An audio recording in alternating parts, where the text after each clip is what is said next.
जय हिंद जय भारत, जय हिंद जय भारत, जय हिंद जय भारत। OIC जो कंट्रीज़ हैं उनके फॉरेन मिनिस्टर्स इकट्ठे हुए इस्लामाबाद में, और इसके साथ साथ कुछ दूसरे ममालिक भी थे P5 के, जिनके लोग यहाँ पे मुख्तलिफ डेलीगेशंस यहाँ पे आए।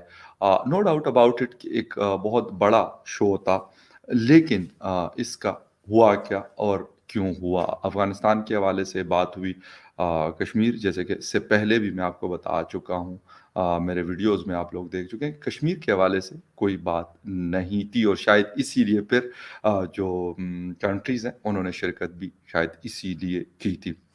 खैर एनीवे, इनकी डिटेल्स और इमरान खान साहब का एज यूजुअल खिताब, उन्होंने क्या बोला, स्पेशली ह्यूमन राइट्स के हवाले से और वुमेन राइट्स के हवाले से, उनका एक मुतनाज़ा बयान सामने आया, जिसको पूरे सोशल मीडिया में सख्त उसके ऊपर तनकीद हुई। उसकी डिटेल आप लोगों के साथ शेयर करूंगा, और जो कुछ ममालिक नहीं आए, जिसमें उज़्बेकिस्तान, ताजिकिस्तान और इस तरह के ममालिक, वो पाकिस्तान नहीं है, इसकी वजूहात क्या थी, ये भी आप लोगों के साथ शेयर करूंगा। लेकिन उस डिटेल में जाने से पहले आपसे कहूंगा कि जिन लोगों ने मेरे चैनल को सब्सक्राइब नहीं किया, उनसे कहूंगा कि चैनल को सब्सक्राइब करना ना भूलें।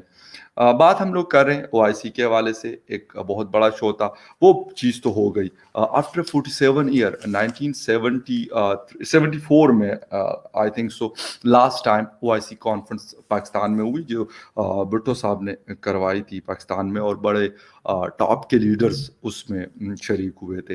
ये वाली यहाँ पर फॉरेन मिनिस्टर, मुख्तलिफ किस्म के लोग शरीक हुए, वो एक अलग बहस है। अफ़गानिस्तान की जो सिचुएशन है वो भी हमारा अंदाज़ा है काफ़ी ख़राब है। जो सेंट्रल एशियन कंट्रीज के हैं, और प्लस ये मैसेज भी नहीं जाता था कि जनाब हमने कसम खाई हुई है कि हर मामले पे जो है ना, हमने एक महाज खोल के बैठना है और हमने तय करना है। हालांकि ये कोई इसका कोई मतलब नहीं है। ये देखें, कोल्ड वार के दौरान जो रूस और अमेरिका के दरमियान ये कोल्ड वार थी, तो उसने भी बहुत सारे लोगों के मिजाज खराब कर दिए थे, जिसमें एक इंडिया और पाकिस्तान भी शामिल थे। कि ये रोज कोई अमरीकी सफीर जो है वो भागा भागा जा रहा है, कभी पंडित जवाहरलाल नेहरू की राशगाह पे खड़खड़ा दरवाजा नाक कर रहा है, और कभी अयूब खान का कि जी हम आपको असला देंगे, आपकी ये मदद कर देंगे, वो कर देंगे, बिन बुलाए। चूंकि एक दौड़ थी कि जी किसी न किसी तरीके से बर्रे सगीर में ज़्यादा से ज़्यादा इन्फ्लुएंस किसका कायम हो सकता है, या रूस को कैसे पीछे धकेला जा सकता है। तो वही मजाज आज तक जो है वो इंडिया पाकिस्तान के चल रहा है। मुझे एक ज़रा फ़र्क नज़र नहीं आ रहा है। वो वही कोल्ड वार की जो सेटिंग थी ना पॉलिटिक्स की, उसी के अंदर ऑपरेट कर रहे हैं, और उनको ये अंदाज़ा नहीं कि सोवियत यूनियन जो है वो वाइंड अप हो गया था, और अमेरिकी पॉलिसियाँ और उसका इंटरेस्ट भी बहुत हद तक बदल गया है।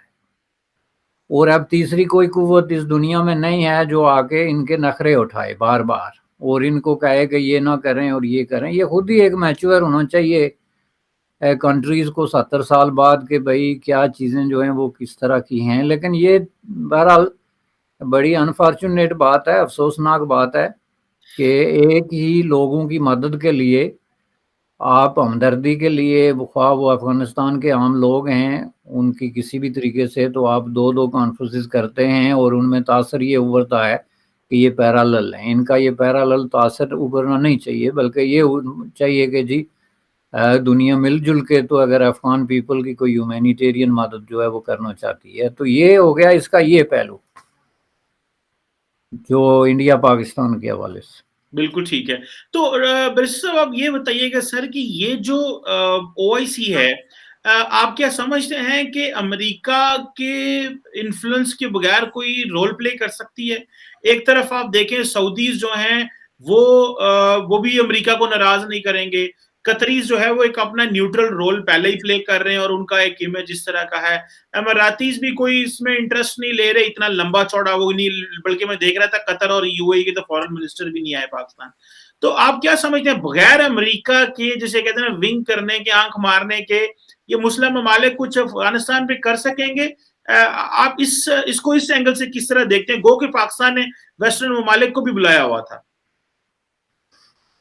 नहीं, देखें, अगर आप उस एंगल से देखें तो पहली बात यह है कि OIC का खुद वजूद जो एग्जिस्टेंस है اور اس کی جو ایک کنٹینیوٹی ہے وہ امریکہ کی آشیرواد کے بغیر، جس کو ونگ کرنا آپ کہتے ہیں، یہ پاسبل تھی نہیں۔ یہ اس زمانے کی باتیں جب امریکہ سوویت یونین کو ہارڈ ٹائم دینے کے لیے دنیا کے مختلف خطوں میں ایک ریجنل یا ریلیجس بیسڈ یا کسی نہ کسی ایتھنک بیس پہ آرگنائزیشنز جو ہے وہ کھڑی کر رہے تھے، یا مختلف قسم کے پیکٹس اور سمجھوتے کرا رہے تھے، جس میں بغداد پیکٹ تھا، آپ کو پتہ ہے بالکل ٹیپیکلی ایک اسی طریقے سے جس کو وہ بعد میں لوگ چھوڑ کے بھاگ گئے تھے، یا جس طرح ترکی، پاکستان، ایران وغیرہ کے جو الائنسز تھے، یا جس طرح سیٹو اور سینیٹو کا تھا کہ دور بیٹھ کے تو امریکی پالیسی یہ تھی کہ دوسرے ملکوں کی گروپنگ جمع کر کے تو ان کو ایک فور فرنٹ کے طور پہ یوز کرو۔ اور یہ بات اب کوئی ڈھکی چھپی نہیں ہے، چونکہ اب جو ڈی کلاسیفائڈ ڈاکومنٹس اس میں صاف لکھا ہوا ہے کہ امریکہ نے ان کی فنڈنگ بھی دی، ان کی مدد بھی کی، لیکن خود جو ہے اس کا ممبر نہیں بنا۔ تو ایک کلیئر قسم کا تھا، یہ OIC بھی اسی کی ایک شکل تھی اور اسی کا تسلسل ہے۔ اب سوال یہ ہے کہ اس وقت یہ کچھ کر سکتے ہیں، یہ بڑا انٹرسٹنگ سوال ہے جناب۔ آج جو ہے وہ سعودی عرب کے بغیر OIC کچھ نہیں ہے، یعنی یہ کوئی اس کا نہ کوئی ایک وجود، اگر چلیں ایک ڈھانچہ تو موجود ہو سکتا ہے، لیکن پریکٹیکلی جو ہوتا ہے نا ایگزسٹنس فیلڈ میں، کہ مثلا کل کو کرائسس آ جاتے ہیں، مثلا بنگلہ دیش میں سیلاب آ جاتا ہے یا ایتھوپیا میں کوئی بیماری پھیل جاتی ہے، تو اگر اس میں سعودی عرب نہیں ہے تو کون سے ممالک ہیں جو وہاں پہ کوئی 10-20 کروڑ ڈالر یا کوئی اس طرح کی مدد کرنے کے لیے تیار ہوں گے؟ تو جب آپ مدد کرنے کے لیے تیار نہیں، جو ریسکیو ہوتا ہے کسی ٹائم آف کرائسس میں، تو اس وقت تک آپ دعویٰ نہیں کر سکتے کسی ملک کی لیڈری کا۔ اس زمانے میں امریکہ بھی اگر لیڈری کر رہا ہے تو صرف اسلحہ اور فوج کی طاقت پہ نہیں کر رہا ہے، اس کی ساتھ ساتھ ہیومینیٹیرین اور دوسری جو امن قائم کرنے کی اور ریسکیو کی اور ایمرجنسی میں رسپانس کی طاقت کو بھی ذرا میچ کر کے دیکھیں۔ تو یہ ساری چیزیں مل کے کسی ملک کو یہ ایکچولی ایتھینٹیسٹی دیتے ہیں کہ یہ کسی چیز کو لیڈ کر سکتا ہے۔ تو پاکستان کے علاوہ وہاں جو سعودی عرب کے علاوہ آپ مجھے بتائیں پوری اسلامی دنیا میں کون سا ایسا ملک ہے کہ جو اس طرح کے کسی ٹائم آف کرائسس میں یا ٹرائنگ ٹائم میں کوئی اس طرح کا رسپانس دے سکے؟ تو اس کے بغیر تو آرگنائزیشنز نہیں بنتی نا۔ اس طرح تو کوئی بھی اعلان کر سکتا ہے 20-30 ملکوں کا جو ہے کہ جی یہ بن گئی یا وہ بن گئی، اس کے بغیر کوئی اس کی اہمیت نہیں۔ میں سمجھتا ہوں کہ یہ جو کانفرنس ہوئی ہے اس میں سعودی عرب کا رول زیادہ امپارٹنٹ تھا، پرنسپل رول انہوں نے پلے کیا، سب سے زیادہ پیسے انہوں نے دیے، اور ظاہر ہے کہ وہ یہ کام جو ہے وہ امریکیوں کی رضامندی کے بغیر کم از کم اور ان کی ہاں کے بغیر میں نہیں سمجھتا کہ وہ کر سکتے تھے یا کر سکتے ہیں۔ اور اس میں ظاہر ہے کہ چونکہ ایک امریکی پالیسی اس وقت اس طرح کی ہے کہ وہ کھل کے تو ظاہر ہے افغانستان کے حوالے سے سامنے نہیں آ سکتے، ایک بہت ہی آڈ قسم کی سچویشن ہے۔ تو اس میں پاکستان جو ہے وہ اب اسے ایک ایسی پوزیشن میں ہے کہ پاکستان کا ایک تو انفلوئنس ہے افغانستان کی حکومت پہ، اور دوسرا ایک پڑوسی ملک ہے کہ جس میں کوئی بھی امداد ہے، لاجسٹک ہے، ان میں ایک امپارٹنٹ رول پلے کر سکتا ہے یا فیسیلیٹیٹ بھی کر سکتا ہے کوئی مذاکرات طالبان پہ انفلوئنس کی وجہ سے۔ اس لیے پاکستان بھی اس میں کافی امپارٹنٹ ترین ملک ہے یہ کانفرنس ہونے میں، یعنی اس کے بغیر بھی ہو سکتی تھی، لیکن اس کے ہونے نہ ہونا ایک مطلب آڈ سی بات سمجھی جا سکتی تھی۔ بالکل میں سمجھتا ہوں کہ یہ ایک جو ہے نا وہ سعودی عرب کو آپ پہلا نمبر دے دیں، اس کے بعد پاکستان کا رول آتا ہے۔ بالکل ٹھیک ہے۔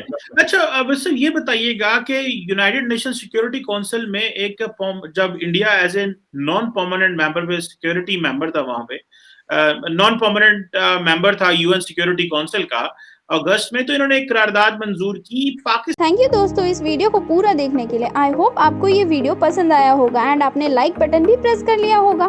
اگر نہیں کیا ہے تو ضرور سے کر لیں۔ اگر آپ ہمارے ساتھ جڑنا چاہتے ہیں تو ایسے ہی انڈیا پاکستان ریلیٹڈ نیوز دیکھنا چاہتے ہیں تو ہمارے چینل کو ضرور سے سبسکرائب بھی کر لیں تاکہ آپ کو لیٹسٹ اپڈیٹ ملتی رہے۔